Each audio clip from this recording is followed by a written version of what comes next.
call to the meeting to order at what time? 3:04. And on the next item on the agenda was the approval of the minutes from July 13th, August 25th, and September 9th. Now, I don't think that we have received the minutes from September 9th. No, I didn't write them up yet. I was on strike until we did something. Also, I've been very busy. So I have all the notes, but I can write them up. Okay. I wanted something done with all the work I did before. There's like 2.5 years, though we had a long break last year. And those were never posted. They were approved. It says right on them, you know, the one that we had would say approved the meetings from the one before. So I really would like to see those posted. Yeah. So you have copies of all those. You could send them to, I mean, No, you know, Sister Paula gave them to you in that binder that she had. yeah, but you have electronic versions that can be posted. Well, I might, but I never foresaw that this would happen. So I'd have to go through about 3 large databases to try to find them, because I used to do a lot of it at my work because I got 3 hours a week to do committee work and stuff for volunteer work. And I no longer work there. So I'd have to try to find if some of those were salvaged. We have at least, do we have I don't think I've seen the July 13th and August 25th, at least kind of like the finished version. Are those available in paper? No, they're attached. They were attached to Carolyn's email. But anyway, to go back to the past ones, Sister Paula gave Carolyn a whole packet with all the past minutes in it. So that should exist someplace that could be passed on to Carly. Well, I do have that, but then it's a matter of scanning it in and putting it in electronically. I believe Carly's willing to do that. She just has to have the minutes. Okay. Right. Or I can post them. Either one is fine because they get posted on our page. So if you bring them in, we can scan them here and we can post them. Okay. But they need to be approved first. Well, according to Janine, they were approved. I wasn't on the board at the time. Janine, was July 13th and August 25th approved, or are you talking about the ones prior to that? Those have not been approved yet, but the ones that Janine's talking about being in the packet that Sister Paula gave me, those were, according to Janine, approved. Okay, all right. So if someone can get those to me, then we can get those posted retroactively. And then I can post July 13th and August 25th as well. If we approve those and they get those to me. Okay. So do we have a motion to approve the minutes from July 13th? I don't think I've read them yet. I don't know. Include them in the email. Of today's email? No. When I first sent out the agenda, I believe. All right, let me just take a look. I'll be taking a look. By all means, continue with the meeting and I'll see if I can find those. Well, why don't we then go on to number 3, the center opening. Well, I think we should finish with the procedures first, because Katie brought up, kind of procedures for the meetings and the minutes and stuff. And it might be good to kind of have a template of what we're going to do going forward. In the past, and I'm not saying it always has to be the same, but Sister Paula was the chairperson and she and Karen would create a packet. Now, in those days, it was paper, could be on email for most of us in the future. And that packet would have the finalized agenda as an attachment or as paper. And it would have the director's report as paper, or could be an attachment. And then it would have the previous minutes. And again, paper or an attachment. But it's kind of good to have those 3 things when you're going to try to start a meeting. And in the past, Sister Paula and Karen did that. And then my job as clerk was to take the minutes and write them up, which is quite a job. I had my 3 hours a week from my previous job for volunteer work, and the week of the minutes, the 3 hours, was just reviewing and typing. I up mean, the I minutes. I appreciate it, Pat, and I appreciate the good job that you've done on the minutes here.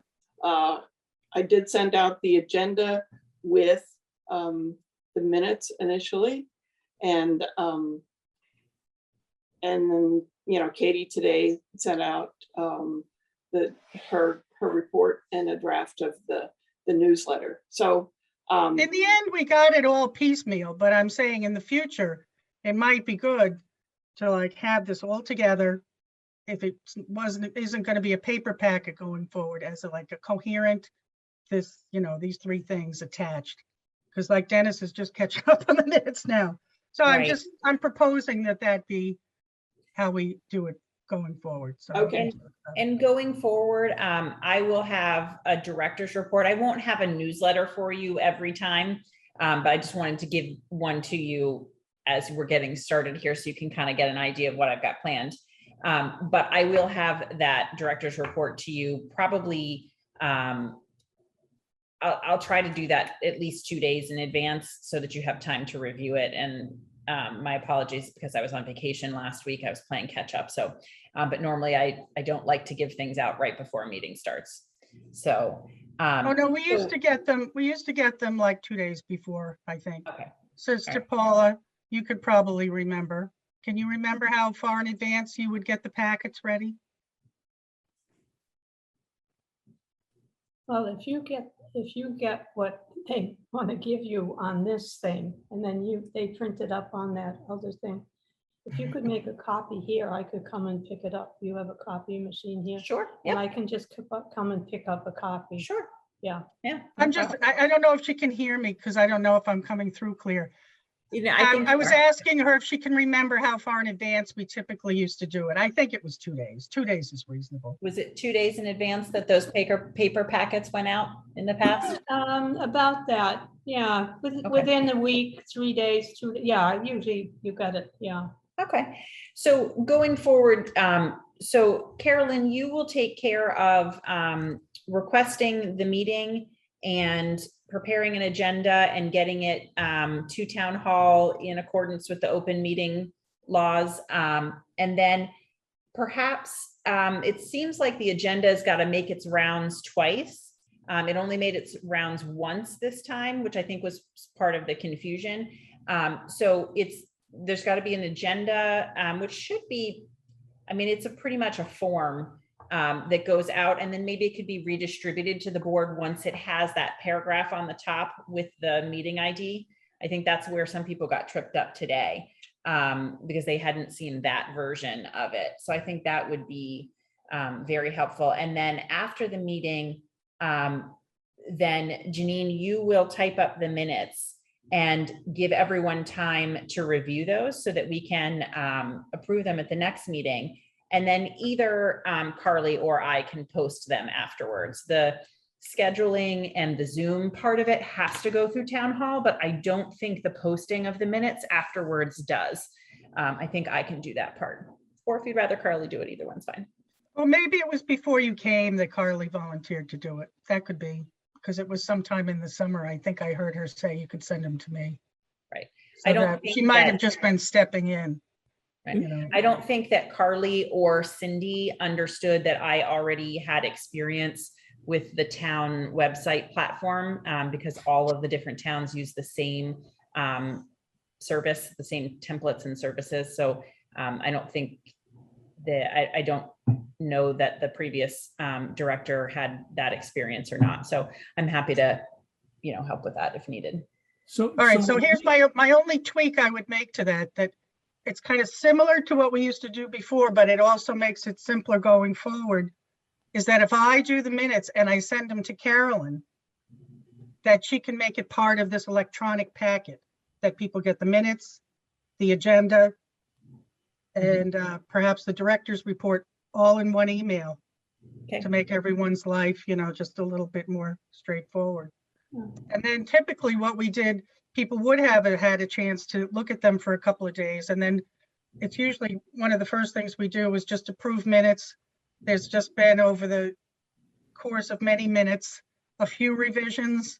One time something Sister Paula had said there was an update to it. So it was like, we could just take out that whole paragraph because it had all changed in the couple of weeks since something had happened. I can't even remember what it was. So it was absolutely correct when she said it at the meeting for the minutes, but we didn't want to post it that way because there was an update that was so different. We just took out everything that had to do with that. So in other words, there's usually just a little revision, an update.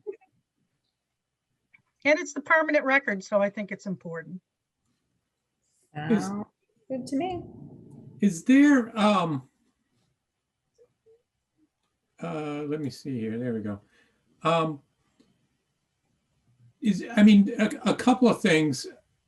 I think, again, that there is some kind of underlying concern that folks are going to get too caught up in multiple email addresses and who said what to who when, and that all the information of an official nature be routed through the email at the Town of Ayer email address.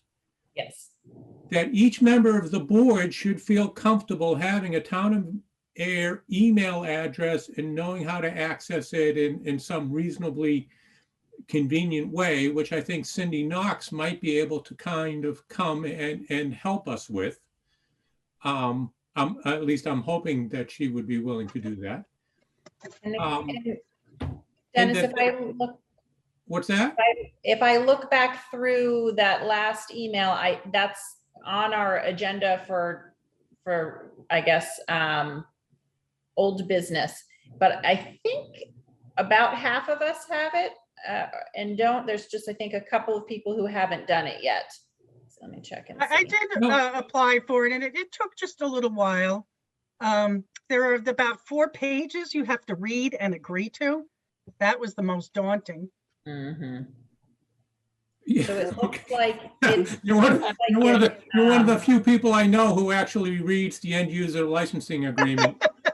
I Well, just, you're supposed to electronically sign each one. So it's not just like checking a box. Now they want you to electronically sign each one that you Yeah. have read this, and you are going to sacrifice your firstborn if it's not correct.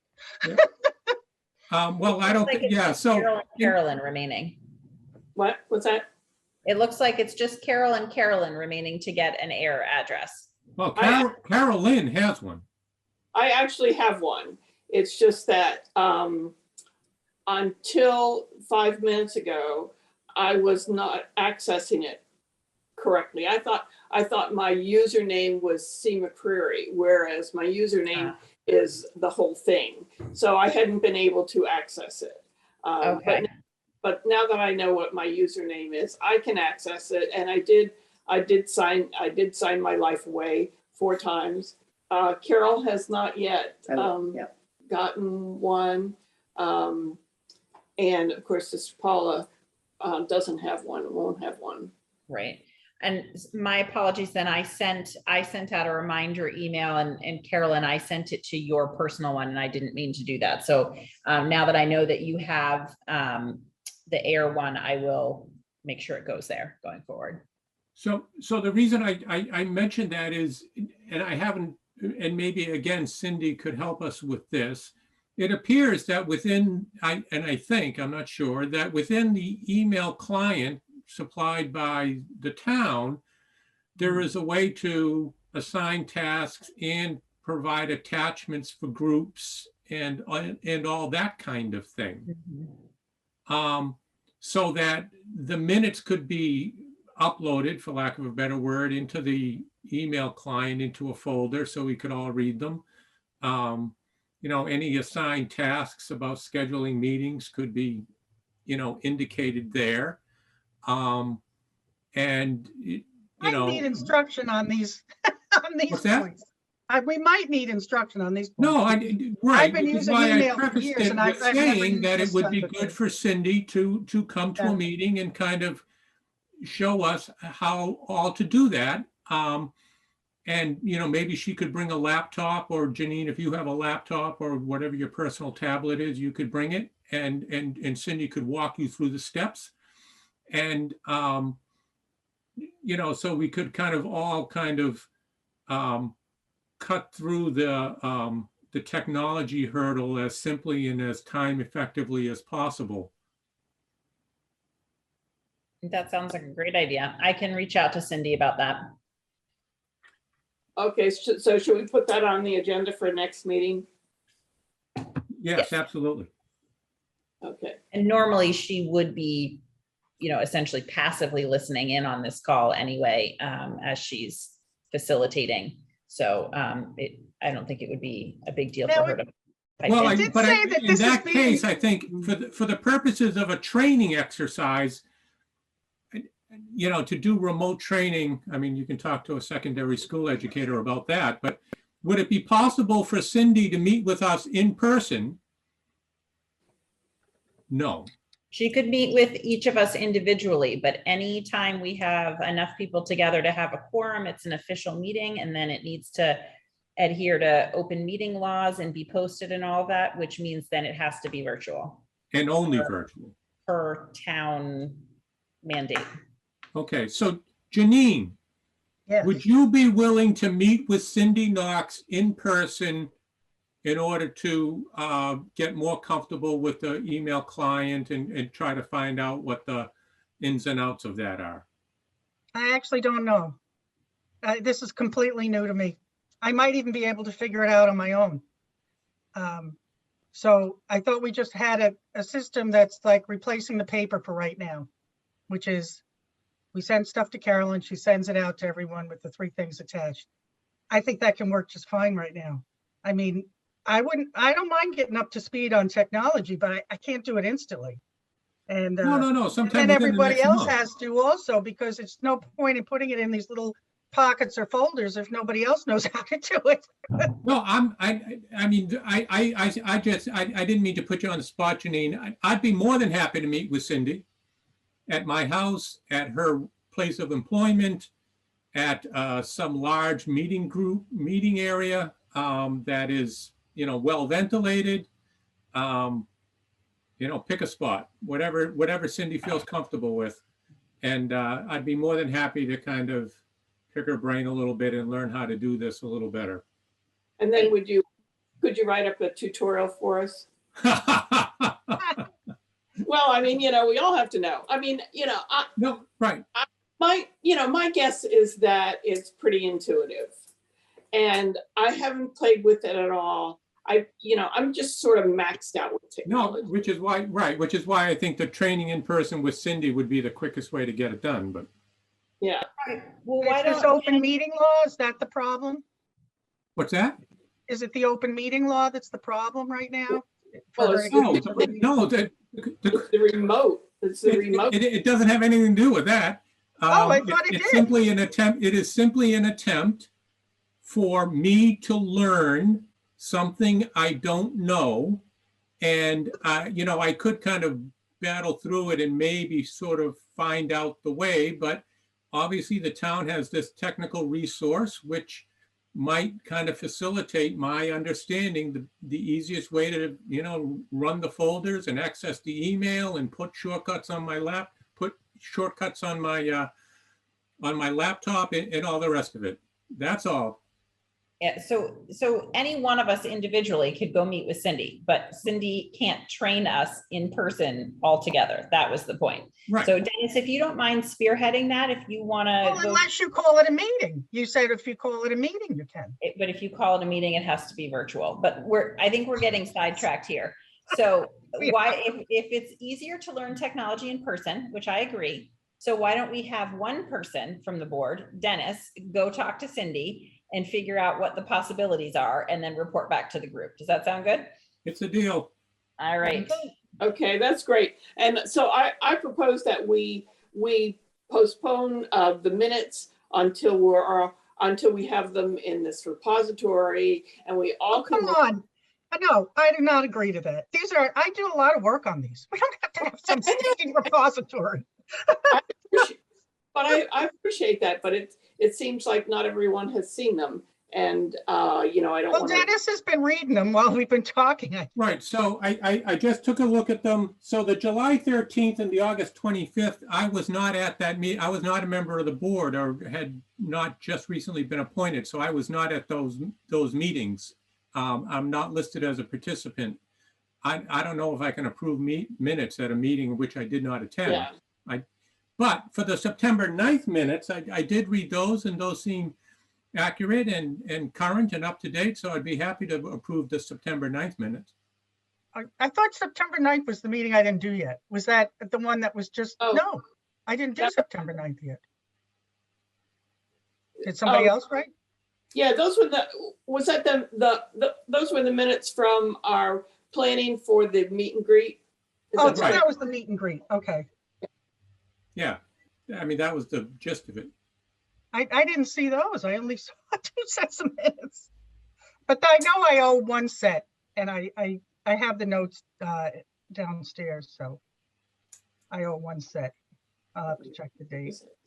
So I think the existing, the board members aside from Dennis could make a motion to approve the July 13th and August 25th minutes, and you guys could vote on that, and Dennis can abstain. And that at least moves those 2 forward. And then we just need to figure out for the 2 meetings in September. And those could wait until the next meeting. Okay, fair enough. Did you hear my move? No, I didn't. I said I so move. Okay, So we have to second? Is Do we that have a how it's second? done? I'll second. Michelle's Oh. second. okay. All in favor? And I guess we have to do this by, I have to call on everybody. Sister Paula, Yep, yes. Yes, I second it, yeah. okay, Dennis, do you, Abstain. oh, okay, you're abstaining. Janine, Yes, Carol, Approve. I approve. Okay, so that was July 13th and August 25th. Now for the September 9th minutes, want to take a motion to approve those minutes. I so move. well, Katie suggested that we put September off till next time, both the meet and greet and the ones that I didn't do yet.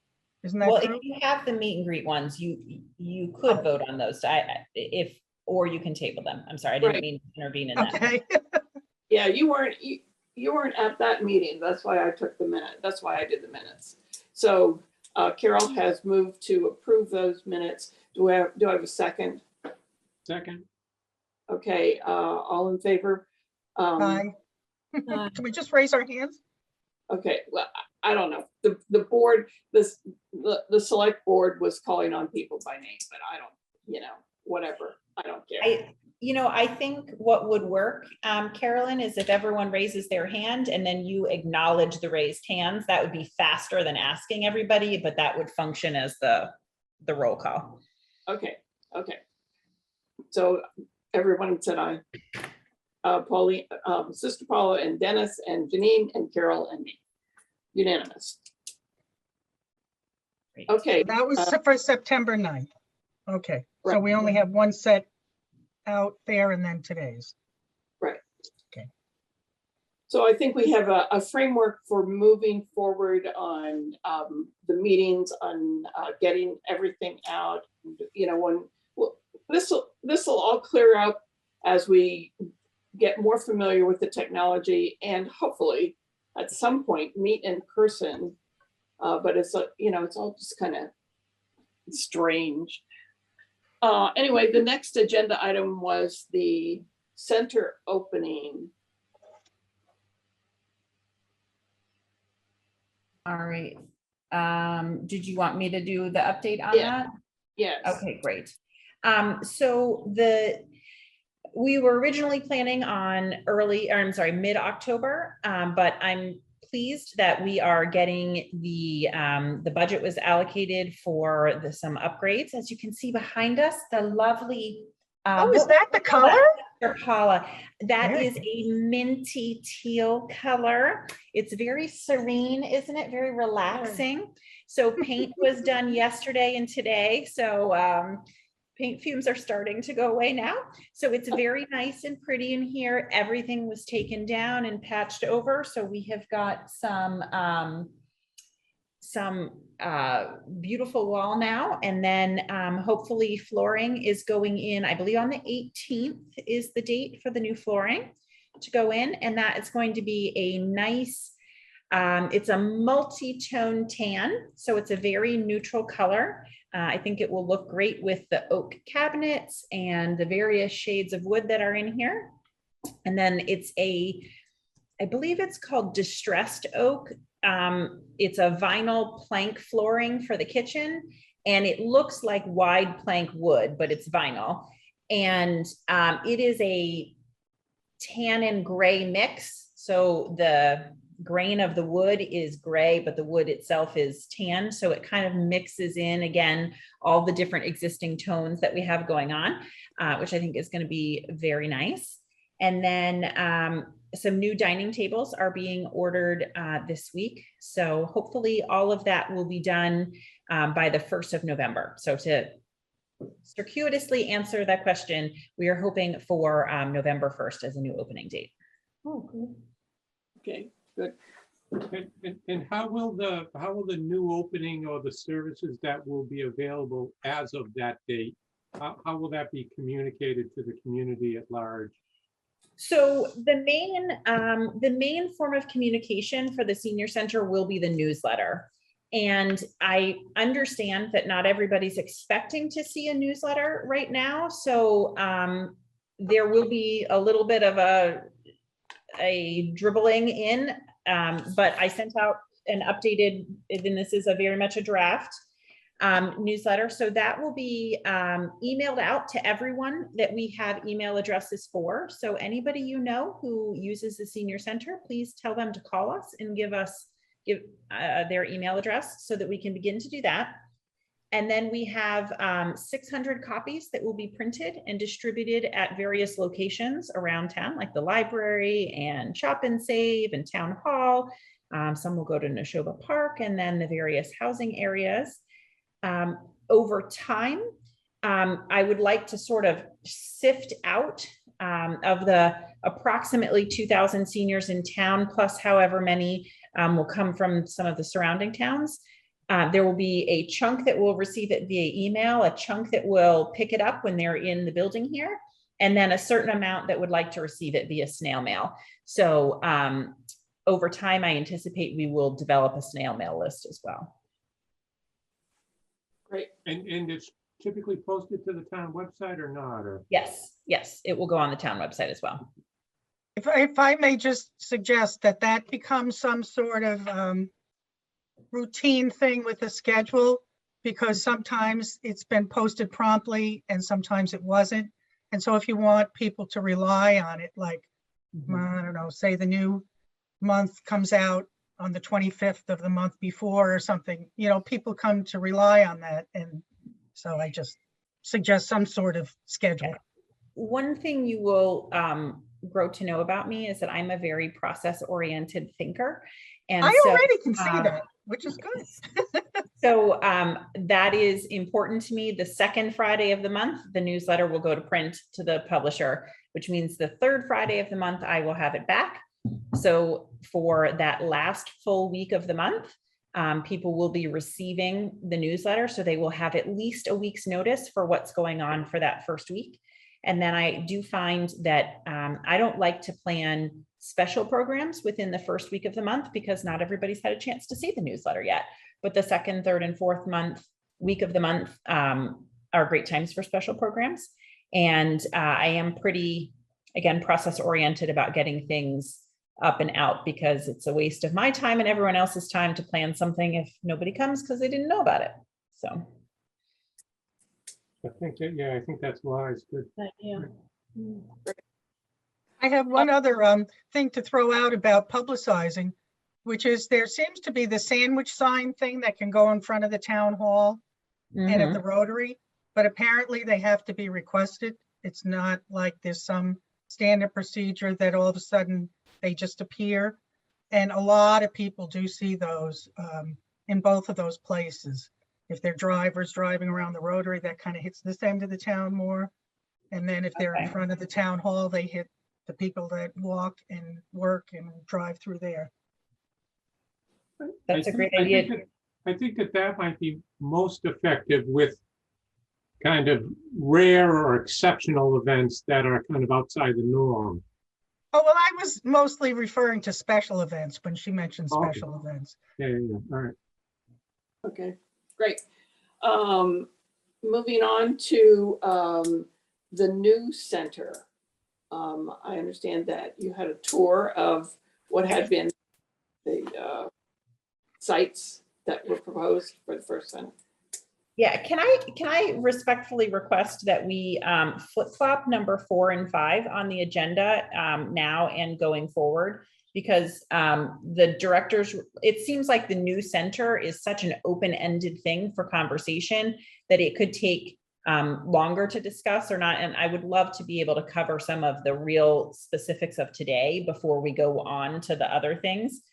Just my suggestion for that, but I think that would make. That's fine with me. Flow. Yeah, that's fine with me. Okay. So then in terms of the director's report, we already talked about the physical space, what's going on there. The kitchen was inspected. The new permit is out, is posted and available. We are still a heat and serve permit for the time being, which means that we can bring things in at temperature and keep them temperature regulated. I've had a couple of conversations with Bridget at the Board of Health now to really iron out all of the details of that. And then we are able to file for 1-day permit exceptions to that for our special events. And that will include things like holiday meals, but it also includes things like anytime we would like to prepare something to use, for example, our grant funds, our COVID grant funds, I can apply for a 1-day permit. And it is about a 3-page process, but I think it's worth doing. And we're in process right now of speccing out what it would cost to put in the 3-bay sink and the hand sink to upgrade to the full food preparation permit. I don't want to get anybody's hopes up about that because when the plumber was here, they were talking about jackhammering up concrete for grease traps and things like that. And I don't think that really makes a lot of sense. It's not just purchasing the 3-bay sink. There's a lot of other things. And since the town doesn't own this building, I mean, it to be continued, but I don't want to get anybody's hopes up about that. Any questions about the physical space? I guess I'm sort of wondering what's the status with that big room that I know is really owned and managed by Ayer Housing, at least I believe that's the case. And we used to have exercise class there like 3 times a week. Yep. And that seemed to be somewhat like clockwork. But I guess I'm wondering what the potential is for that room for center activities, our center.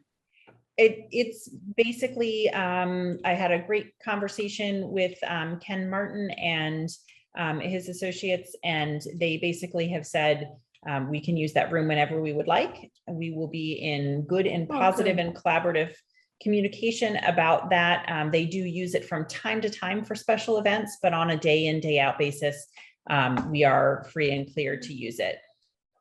Great. So you just have to apply for it or notify them in some way? We decided that I would put them on my newsletter distribution list, which is kind of after the fact, but that they would plan the space based on that. And try to book any special events around that. And so then we'll just both be in communication about special events to make sure that there aren't any conflicts. Oh, I'm so glad. I'm very glad about that. Yeah. So that really does expand, or not expand, but maintains the space that you guys have had in the past so that we can continue to do those things and more. Okay. In terms of, if you want me to talk about Mart now or in this old business area, but in terms of the budgeting, I'm getting familiar now with what the budget is, and there were a lot of exceptions to the budget for this fiscal year based on the personnel turnovers and not being open. So I am, weeding through all of that information to figure out really what is available to spend and what's already allocated and what is surplus. I don't want to use that word because there's really never any budget surplus, but so I think I'm starting to get a handle on that. And then the budget process for FY23 will start, I believe, in November. So it's amazing how quickly that comes up. So I will be looking forward to any input that you guys have as far as next year's budget as well. No. Okay, as part of that, Katie, I had asked, I think Robert and perhaps you for a copy of the consultant's report regarding possible sites for the senior center, the current budget, and kind of a rundown on number of participants and number of possible participants. So And I think Robert had indicated that he'd be sending that information along. yeah, so I don't have that report. I have a printed version of that prospective site report, but it was something that Karen had in her desk when I arrived here, and it's printed out so that it's like blown up. So only like 1/3 of the page is on each page. So, I mean, I'd be happy to make a copy of that, but it's really not legible. Otherwise, I don't have a copy of that either. If anyone else has a copy on the board, they could redistribute. That would be great. Go ahead. Does anybody have a copy? When I gave Janine the notes, the minutes notes from the past, one of the I think you notebooks mean had Carolyn. information about the new sites, and I don't know if that's what you're referring to. There was pictures and stuff Mhm. of everything in this notebook, and I don't know if that's what you found. All right, I just wanted Sister Paula confirm. I believe you're talking about the notebook you gave Carolyn. Yeah, You Carolyn. didn't give it to me. Yeah, I'm sorry. Yeah, That's Carolyn. right. I'm Can I- looking in my files. Anyway, So I know that Alan should have it, Alan Minoyan. I mean, Yeah, he was very active in this whole thing. There should be a copy at the town someplace. yeah, I'm looking in my paper notes and I'm not seeing it. I'll look through the notebook. Yeah, There I was a mean, separate notebook. Yeah.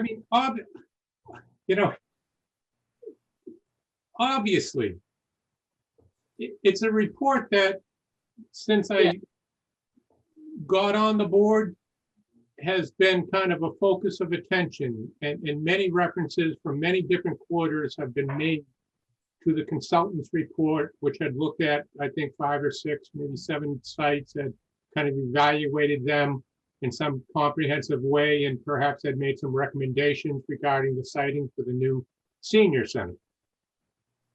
Yeah. It's a little disconcerting to me to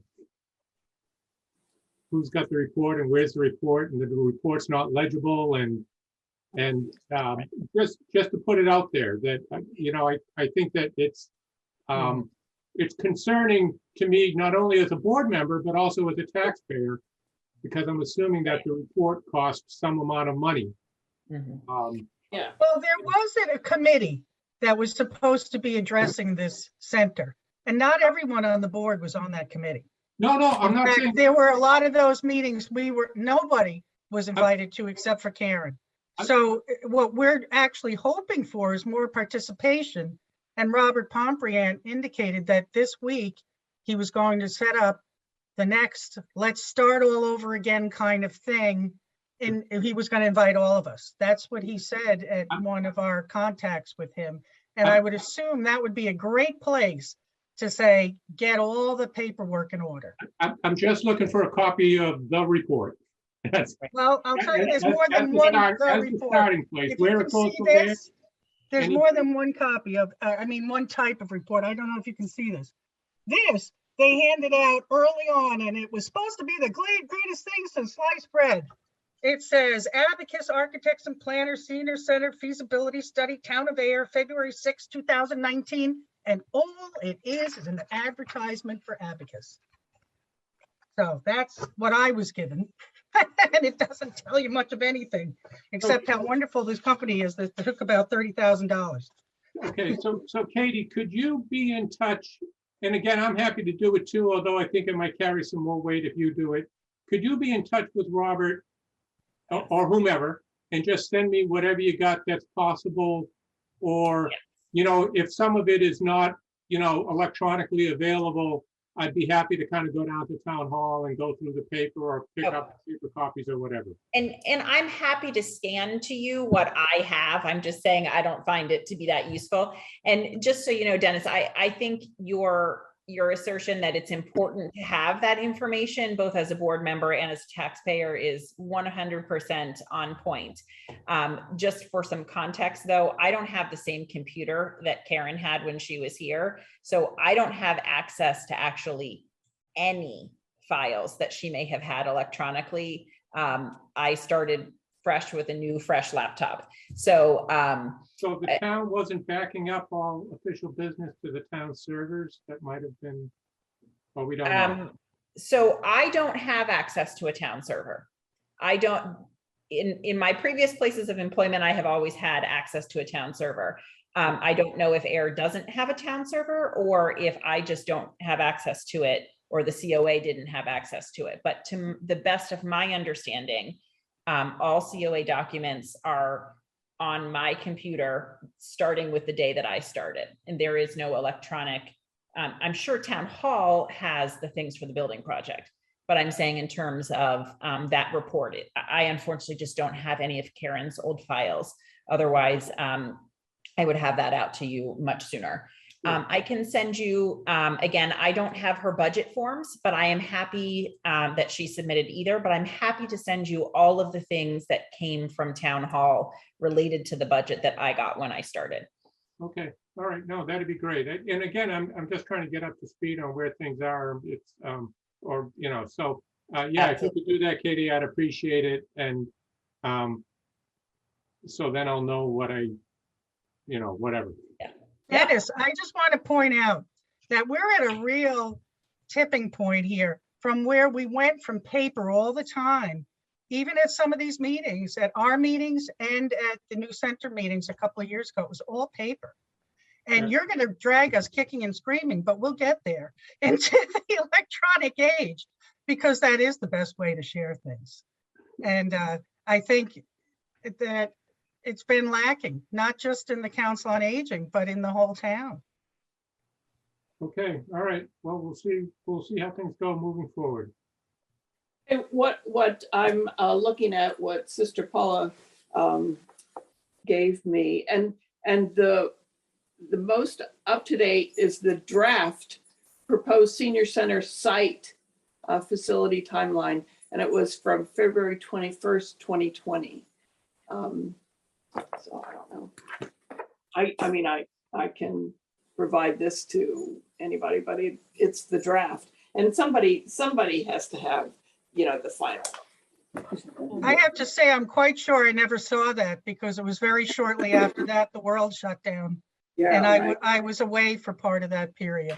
Well, So, Carolyn, if you have, what I would suggest is that, Katie talk with the folks at town hall, or maybe Katie herself, and that whatever you folks have, funnel it to Katie, so that it enters the COA's Right. record, so that information is available. And some of it might be redundant, and some of it is probably, most of it may well be outdated. But I think that just kind of, that would be the place to start, shipping that. Well, not much has happened since probably February 2020 on this whole project. And this, Dennis, is probably a good use of what you're talking about, a document repository in our email. Because if one person has this and they put it in that, and Katie finds something and she can put it in that, that's, there we've just found a use for you upgrading our knowledge of how to use the email. But I would, I guess, first look for a, somebody in town hall, maybe Alan, whoever was in charge of this, they might have everything together, and and, you know, then we could be certain as to what it was. I just found this other one. This was February 2019. And Oh, that's the one I was holding up, which is just an advertisement for Abacus. Read the whole thing and you'll see. yeah, yeah.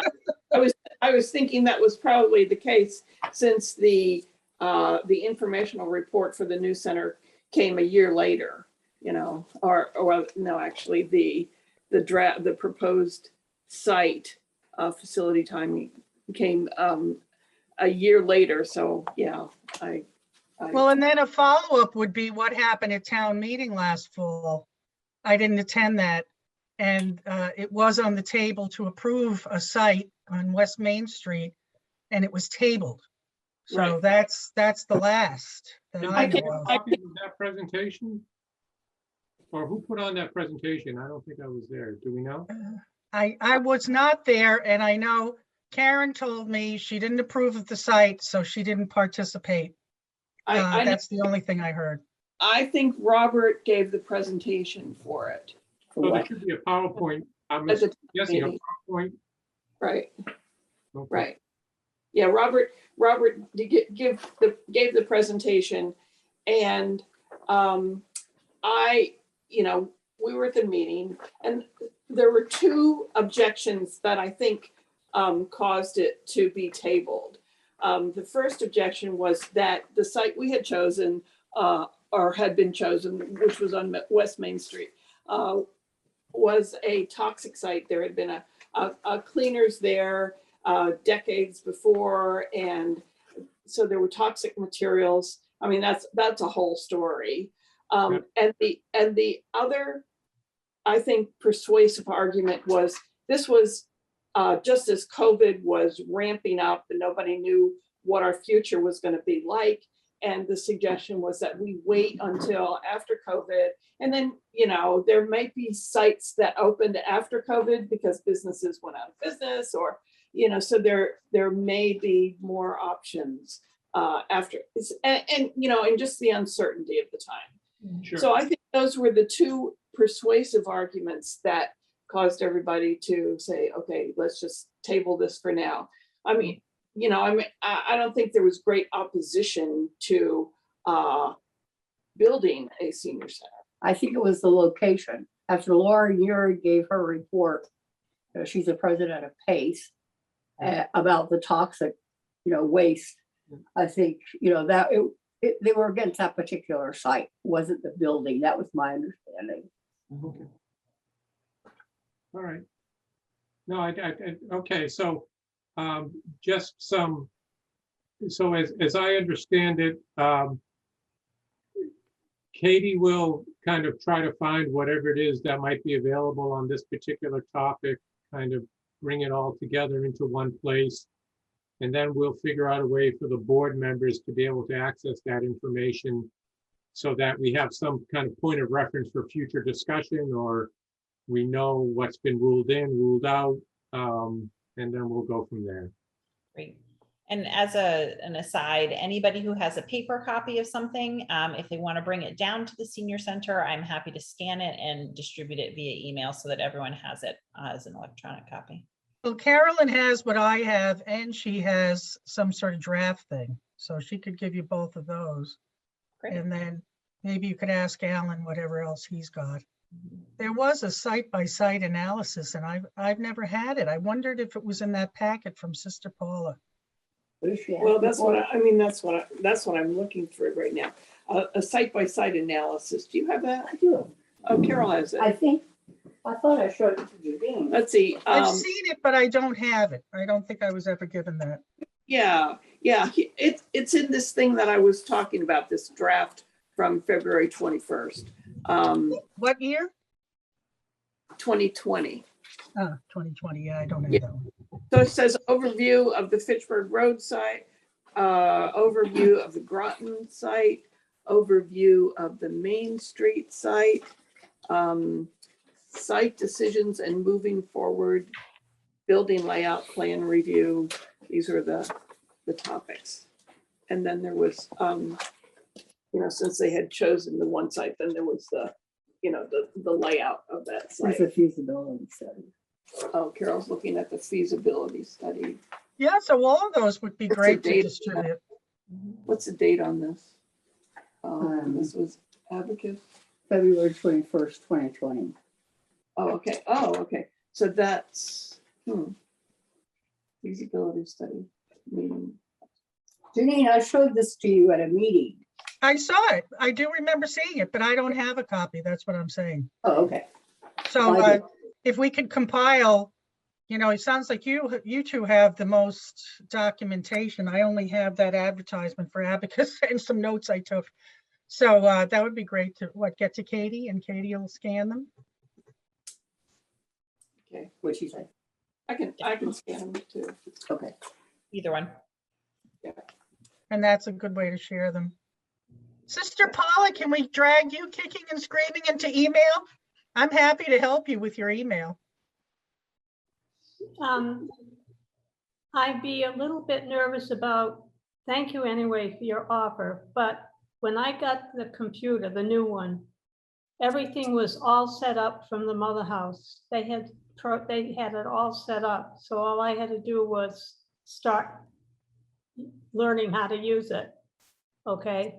So I don't know if that would cause a problem because they have the original programming down there in Springfield. Well, I think we have to get you a town email. Anyway. You don't want to? No, I think it would be best if everyone could be on email. And I think that even just getting the basics of opening and reading and replying, it might be very helpful for you. well, even if you sent me things like the minutes on the email, I don't have a printer. I've never had a printer, so it would still just be. Well, you can open it and, you know, just by clicking on it and read it. And then you could take hand notes next to you, like, I think this item 2 needs to be revised, or just, you know, read I it. think we need to accommodate Sister Paula. You know, she's been a loyal board member, and I just don't feel like we need to push her to do things. Okay, I'm not trying to push her. I'm just trying to offer, because I actually have done this with a lot of people at work, and I'm a master at simplification. And so I feel like I'm being pushed into the electronic age a little by Dennis. And, you know, and now we're already finding uses for what he's brought up, that maybe we can just share documents on the email and stuff. And if Sister Paula doesn't want to do it, I'm very respectful of that, but I want her to know I'm here. And I have done this before with a lot of my colleagues, and just make it very simple. So it's up to you. Mr. Paul, Very much for your offer. Yeah, that you've offered several times, Janine, and I'm very appreciative, but I'm just a little nervous. Okay. And Okay, maybe when I'm not as nervous, I will be calling on you and saying, hey, come on down, show me how to do this. Okay. But all right, you have my number. And my worst thing is moving the thing with my finger. that is hard. And in the interim, I printed out the agenda and the director's report and the draft newsletter and had a copy of that here for Sister Paula when she Yeah, I arrived. have it. So Very for good. the time being, while we're kind of relying on this virtual meeting, as long as you want to come meet here with me, I'll make sure you have a copy of the handouts. okay. Sister Paula, I don't ever mind calling you or bringing papers to you, so no worries. And if you need, sister, if you need a printer, you can come, just walk down the street. I have one here in the house. If you need to print out one of your emails. Is it a color printer, Dennis? Okay, moving on. So I think for the new center, right now, we're going to just find old documentation and then look at that first, and then move on from there. Also, Katie, as I recalled in your report, you said something about the software system that you had hoped to get for us. I read the report, but I don't remember what it said. Wait, are we moving on from the new center, or is this part of the new center? I want to know for the notes. This would be, yeah, we're moving on from the new center. All right, well, I had one last thing to say on the new center. That I have been driving around town, and I've been documenting some other sites that I want to propose to the board and to the town to investigate as additional sites. So that's all I wanted to say about that. Okay. So Katie, there was, somebody mentioned something about another group that had been working on the site plan or whatever. Is there another group within town hall that is actively looking at alternatives, doing, making recommendations, seeking information? That is, I think it's important that 2 or 3 groups within town hall not be working at cross purposes or not be redundant with kind of the new site for the senior center. So there- my understanding is that there was a building committee that consisted of the COA director, I believe 1 COA board member, various officials from town hall, and then a couple of private citizens. And the consultant and architect. Do you and all that. remember what they called it? Did they tell you the name of that group? I don't remember, but that's typically the required makeup of a building committee. There's a fair amount of regulations with those sorts of things. That's usually what they consider the representative sample. So I believe that they were in effect, and then they have been kind of just on hold. So waiting for me, I guess, to be in place to start back up again. And that's the meeting that Robert is trying to arrange sometime, here in October to reconvene that group. That's the word I was looking for, reconvene. If you could Now, keep, I will say that the last time Robert Pombriand spoke, he did say he's open to hearing about new locations. He right, said so- that a couple of times because we are almost built out as a town, and we might need to get creative, and you might need different leads. Like if somebody knows somebody who knows somebody, I think if it's not a secret, Katie was looking at realty.com, and there were also some ideas that I had about using a spot on Devon's. And so I don't think it actually hurts at this point if people are following their leads, as long as we all come back together as a group and discuss our leads. Okay, so Katie, if you could keep the board informed about the resurrection of that building committee and its makeup and its meeting dates, and so we can kind of all be on the same page. Okay, I think that would be great. And going forward, there would be, like any town board, there would be official people who are on the board, and then it's not executive session, so anybody would be welcome to attend. So I would encourage the whole board to attend as many meetings as they can, just to stay involved and engaged and providing some really targeted input as we go along. Sounds That good. sounds like a good idea. Mhm. Okay, can we move on from this topic? Mhm. Back to your, the director's report.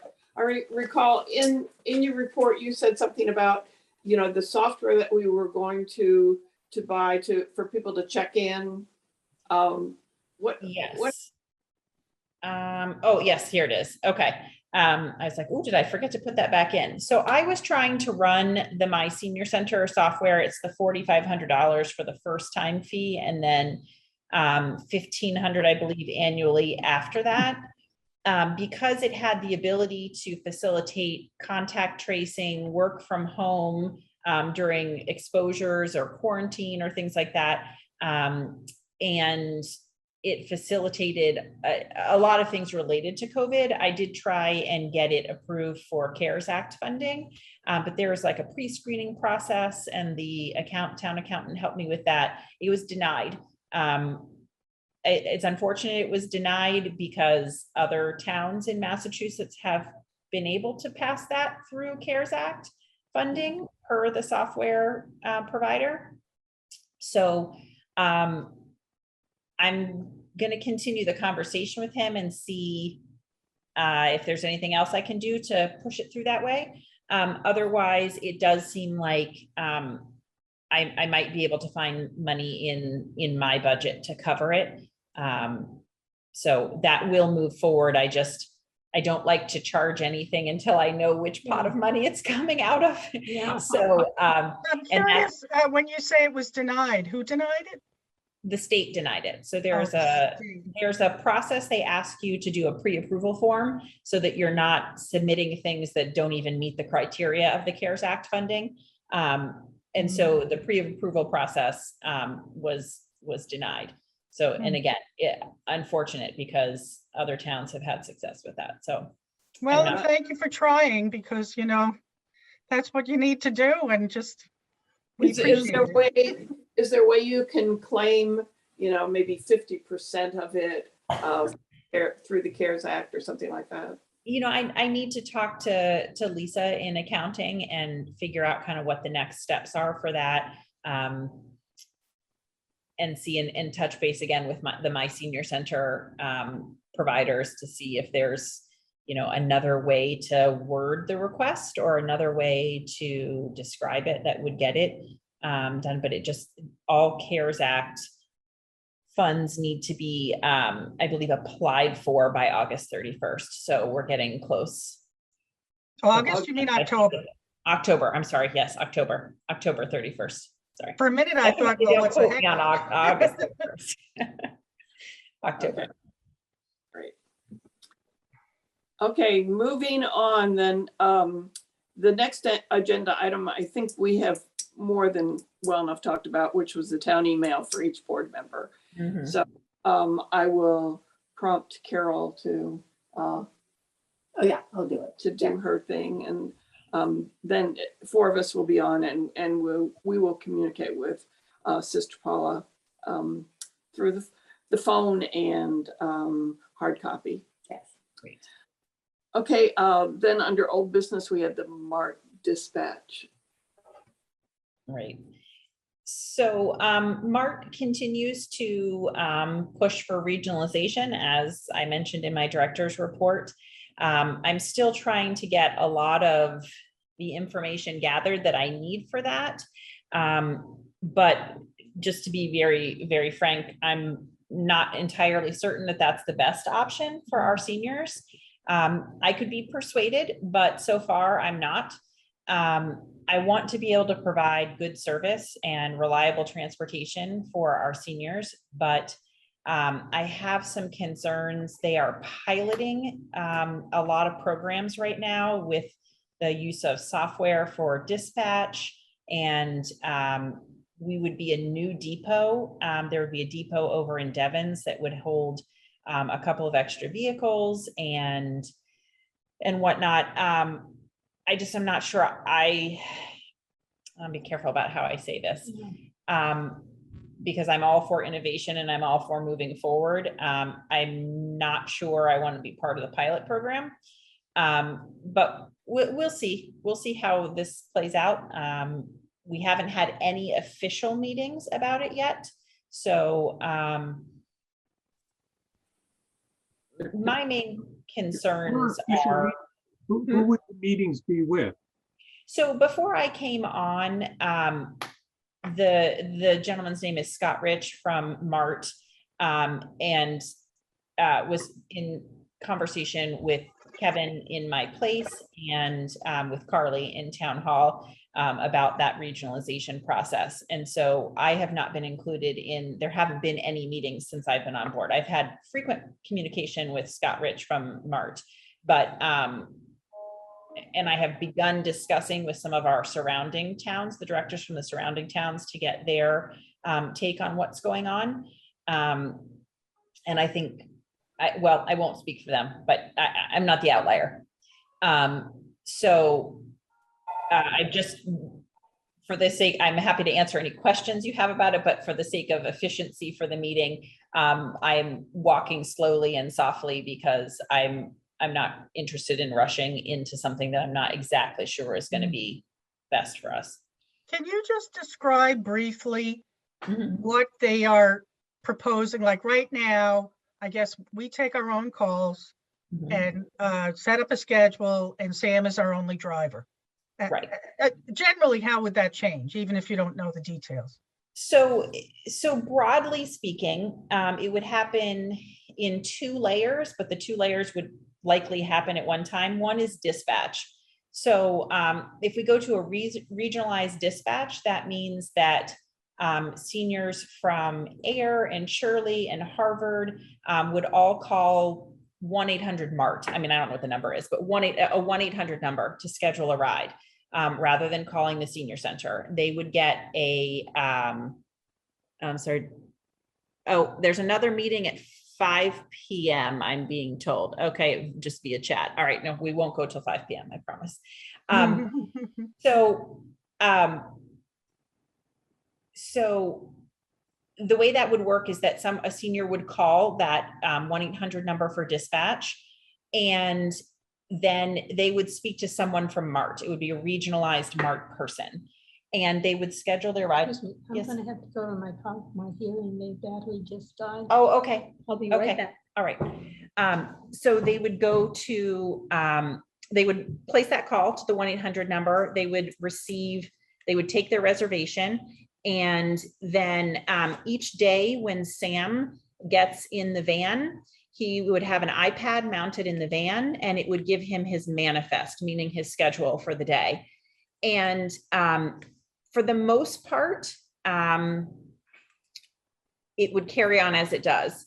But where there are efficiencies to be gained, if let's say, for example, if Sam is taking someone from here over to the Walmart in Lunenburg, you're basically going to drive through Shirley in order to get there. If someone else in Shirley wants to go to Walmart in Lunenburg, we would stop and pick up the person in Shirley from their home and take them on over there. And then Sam could, for example, go on with his day, and it might be the most efficient thing for the Shirley van to pick those 2 people up afterwards and bring them home. So long story short, right now, you call here, you talk to Sam, or you talk to Debbie and I, but mostly to Sam. You schedule your ride. Sam picks you up, drops you off at your destination. Sam picks you up and brings you back home. Under the regionalized schedule, Sam might drop you off, but Shirley driver A or Shirley driver B might pick you up. And I'm a little bit concerned about that, because the reason for the most part that our patrons are riding the van is because they're either physically or cognitively unable to drive themselves anymore. And I think that's confusing, because all of our vans kind of look the same. So how am I supposed to know, if I'm at Walmart, how am I supposed to know which van I'm supposed to get on at the end? And right now, if a stranger tries to get on the Ayer COA van, Sam knows everybody. So Sam knows, oh, excuse me, ma'am, I'm so sorry. This is the Ayer van. I think you meant to go on the Lunenburg van. But if Sam starts having people from Ayer and Harvard and Shirley and Lunenburg on his van at any given time, he may or may not know. I mean, he would obviously have a manifest and need to check people off. I don't mean to discount that part, but it might not be as obvious whether or not that person is meant to be on his van or not. And the other part, the sort of unspoken part about van transportation, and the same for Meals on Wheels delivery people, is that they have a particular relationship with the people that they serve. And they are in a very keen place to understand where physical function or cognitive function begins to shift with a senior, and where more supports might be necessary. And I have concern that if Sam is now responsible not only for noticing those changes in Ayer seniors, but also in other seniors, that I don't think that's possible for him. And then it creates a whole larger responsibility for a driver to know when social service calls or heads ups or whatever need to be made Sam reports to me. Sam doesn't report to the Shirley director. So how does that get worked out? These are all things that probably have decent solutions, but I think they're things that need to be planned for and thought through to determine really how we best serve our seniors. Is there any, have you heard any kind of preliminary information about the response from Shirley, Lunenburg, Harvard? Has there been any kind of, discussion about the regionalization effort? So my understanding is only informal and off the record between directors, but I think some of them share those same concerns. I know that they have been in more conversation and more talk, and I know that Shirley has been deeper involved in the piloting process since early August. So I just haven't had a chance yet to really sit down with any of those directors in full detail to determine maybe my concerns are the same concerns that they had, and Mart has said something that has calmed those concerns. Or maybe it's something that they're just saying, hey, growth is hard, like we were talking about for technology before. Growth is hard and confusing, but maybe it needs to happen anyway. I'm just not sure. I wouldn't want to make any official statement about that yet without knowing more. Yeah. I just wanted, I'm sorry, I had to step away to tell somebody that important call that I'll call them back in a half hour. So I hope we're done in a half hour. So I just missed the topic. What did Dennis bring up? It sounded very important. We were talking about regionalization. You don't think you're important? Wait. Janine? Mhm. Yeah. Janine, I'm sorry to interrupt, but both my hearing aid batteries just died and I haven't got any in my pocketbook, so I'm gonna have to go home. Oh, Okay, I'm sorry. So All right. please may I leave the meeting and go home? Or I Yeah. won't hear anything. Yes. it's fine with me. I was waiting for Carolyn as the chair to And say, okay. next time I'll make sure I have extra ones in my pocketbook. Well, and I can fill you in on anything you've missed. Okay. Okay. Thank you. All right. So it sounded like you were talking about perhaps the juxtaposition of Ayer and Shirley. Was that it? Yes, we were talking about what regionalization would look like and what my initial thoughts were on it. And so Well, I heard most of it, and I have to say, we all got the right one, people. She understands, Katie understands, not just the big picture, but the medium picture and the person picture. And I think a lot of this stuff with seniors is so personal. I could picture my father, who finally in Florida took what they called a PACE van or something. And if all of a sudden he had a different driver, I think it could have thrown him in his later years. So I'm kind of thinking about the personal picture that, and especially if Sam brought them and somebody else is picking them up, they might be very suspicious. I don't think it would have been in my father's comfort zone to do something like that. And he was a tough guy. So I'm just saying, it's very good to hear the personal side. Right. Thank you, Katie, for looking into this and for your insight into this issue. At the time they brought it up, it was like only Sam was here and there wasn't like any backup or, and it seemed like a really good thing to do at the time. But I really appreciate the depth of your knowledge and your analysis of this situation. And I'm always open to things. Sometimes my initial impression will be wrong, and I'm open to that. And I'm looking forward to learning more about it and to see the way they are hoping to work around that. I think if we were a bigger community like Fitchburg, where people are used to taking public transportation all throughout their lifespan, and they had zero expectation of getting the same driver when they went someplace versus when they went home, I think this would be a different story. I'd be like, great, more efficiency, more van rides, great, wonderful. I just don't think that that's the community that we have here. And again, I'm open to influence, but those are my initial impressions. Thank you. Okay. Are there any other old business topics that anybody wants to bring up? Well, if this is, is this the end of old and then we go to new or what? Right, right. Well, we had brought up branding, so I don't know if it's old business or new business, but I'd just like to just put it on the table. We're not going to solve it in the next 10 minutes, but can I bring up the branding of the senior center? It jumped out at me when I looked at your newsletter quickly that I like the format, that it's easy to read.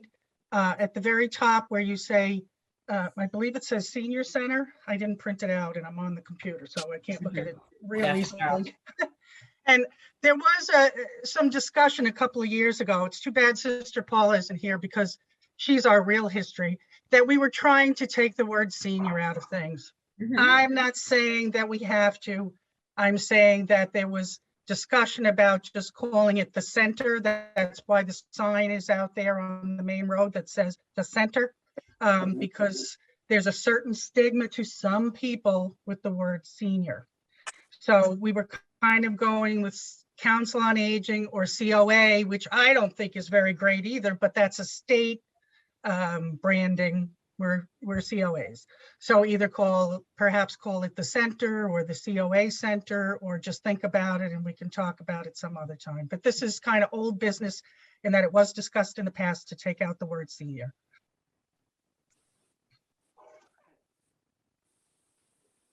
Okay. Yeah. I think, I think you're right that branding is something that we should talk about, especially maybe with the new center as it comes along, as you mentioned before. I mean, my first reaction is, I think we need to be a little bit more upfront that we are Council on Aging, and this is a center for seniors. I agree with that. There You know, was so- an expression bandied about, it was not mine, but to call it the Center for Active Living. But that didn't quite fly for the longer version, so it was kind of reduced to the Yeah. center. And I COA think- does, Council on Aging, it does have it in there. I think it's important to be mindful of the people that we serve and how they see themselves and what they're likely to recognize, and to decrease the potential for confusion about things for what, out of necessity, I guess, it has to be an older population. I don't want to get into extended arguments about have the language police come down too hard. Well, I remember when seniors was an alternative to like old people, and it was like embraced by people. So, I don't, but there's a lot I mean, more to as a branding than member just of the the word board, senior. There's just- like how we appear on letterhead. Yeah. We could have name tags for events like we went to the other day that Just- all look as a consistent. member of the Maybe we board, have a I just want logo. you all to know, I do not consider the word aging or the word senior as a pejorative. Okay. It just Duly isn't noted. in my view.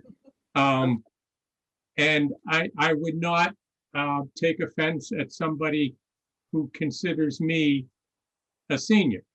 I mean, I might like to pretend I'm not, but I'm on the back nine, and I have aged considerably since birth. So I do consider myself aging as well.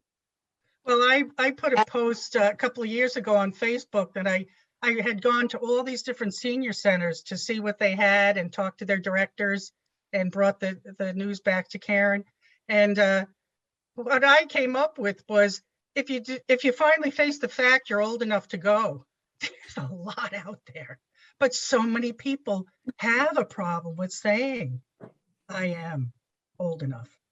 And that's part of the. Carol, what were you struggle. were trying to add in? What I was gonna say was, I think that senior should be a revered word. I'm proud to be a senior and I worked hard to get here. And I don't want to delete that at all. my input. From my perspective, I don't see a lot of differentiation between the term council on aging and the term senior center. I think if someone finds, Dennis, like you said, if someone finds senior pejorative, then they're also going to find aging pejorative, or they're going to find neither one of them. My personal opinion, which doesn't mean a lot in this perspective, is the council on aging is you guys. That's a town board.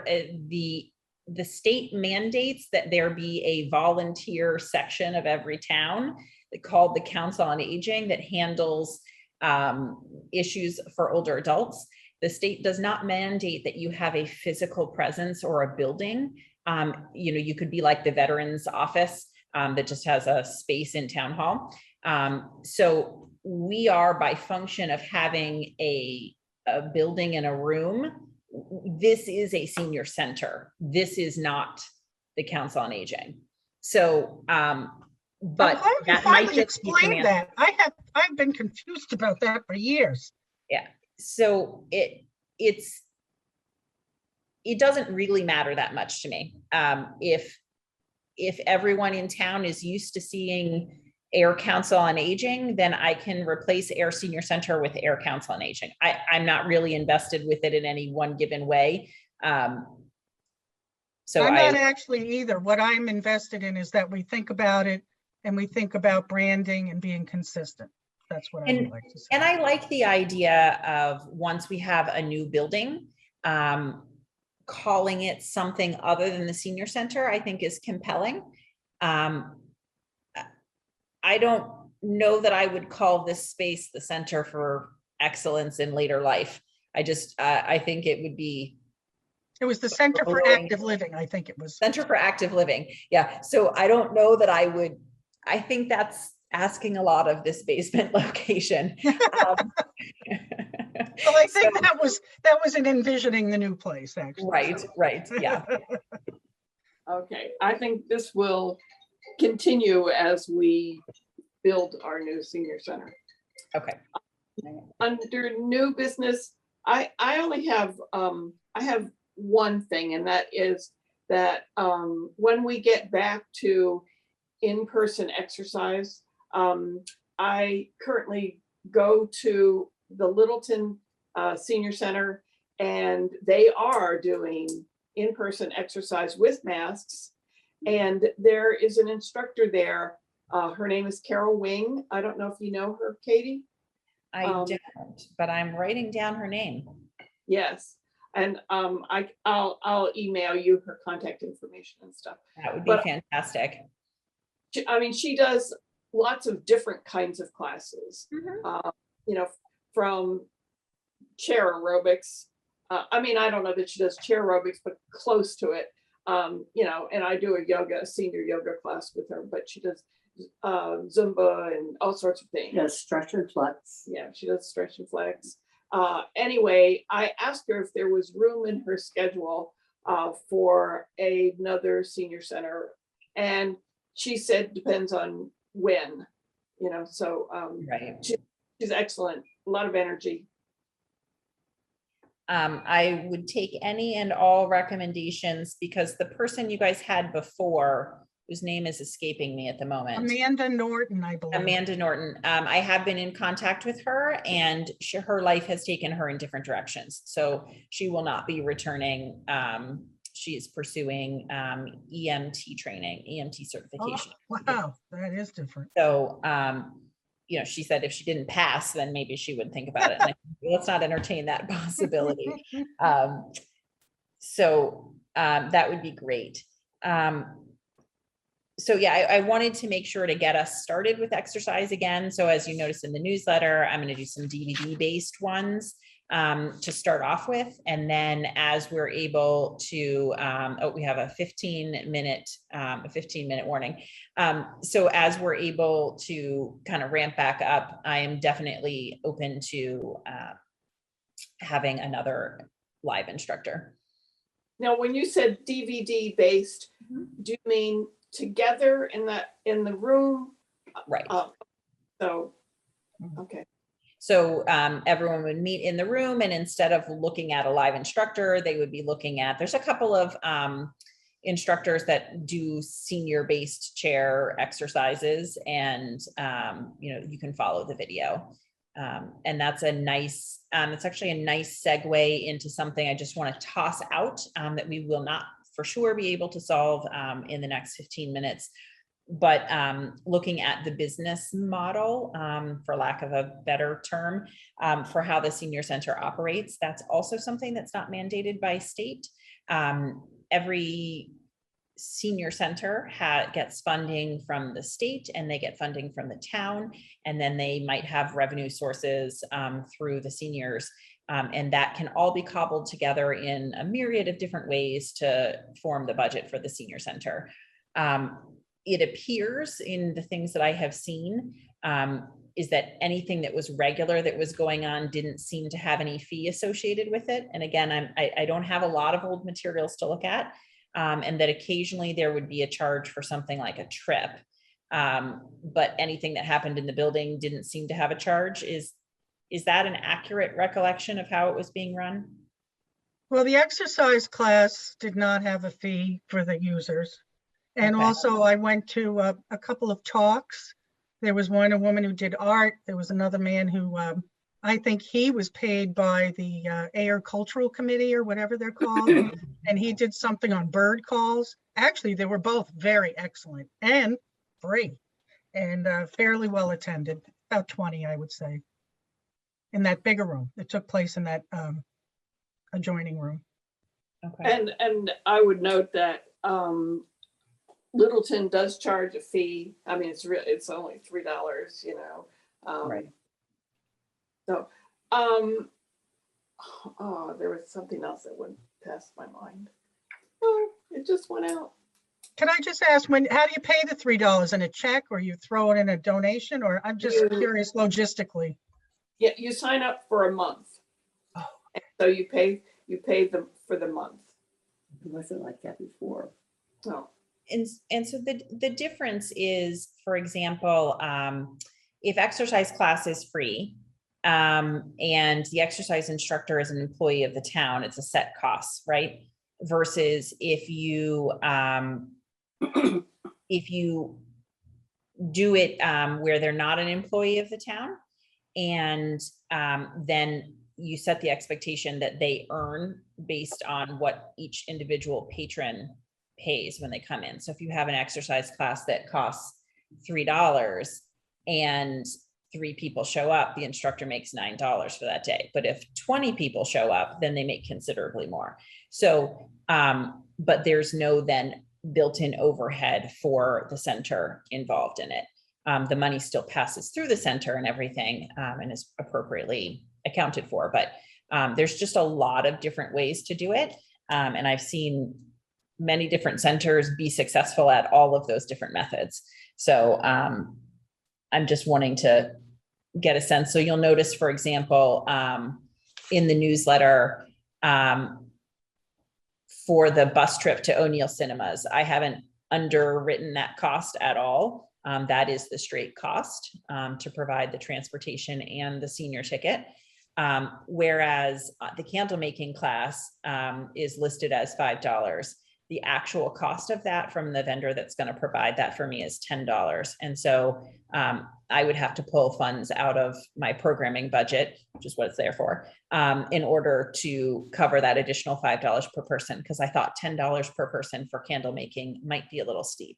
So I'm going to try to experiment with some different things as we go along. And I'm open, obviously, to your input as far as things you think would work or not work, or creative ways to make sure that, we're maximizing the budget that we have, and being sensitive to those that don't have a lot of financial resources, while also incentivizing people to sign up for something they're actually going to come to.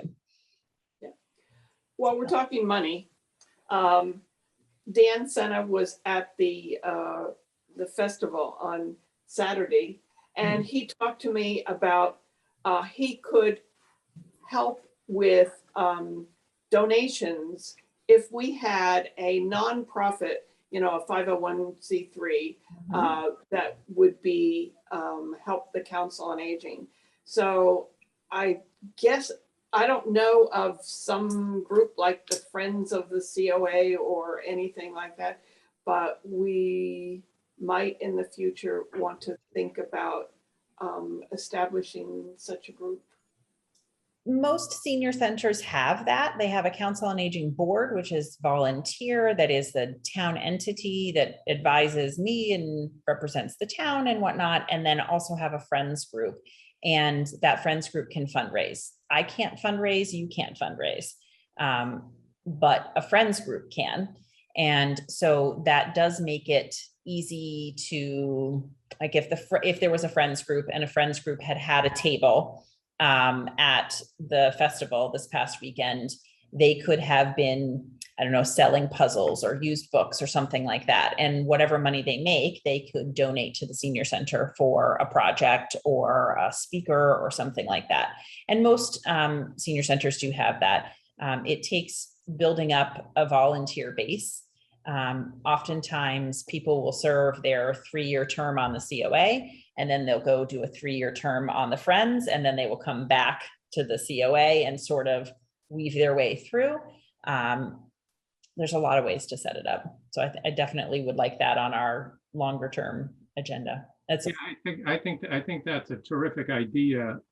Is there any sense of the backroom legal work necessary? Is that just fill out a form online, or would you need to hire an attorney to file for 501c3? Or I think that's a process that requires a little bit of legal work. And then there's, depending on how much you make, there's an income tax return that has to be filed and stuff too. So if there's someone like Dan who's willing to spearhead that process, he should be grabbed appropriately. I mean, I can't. Dan?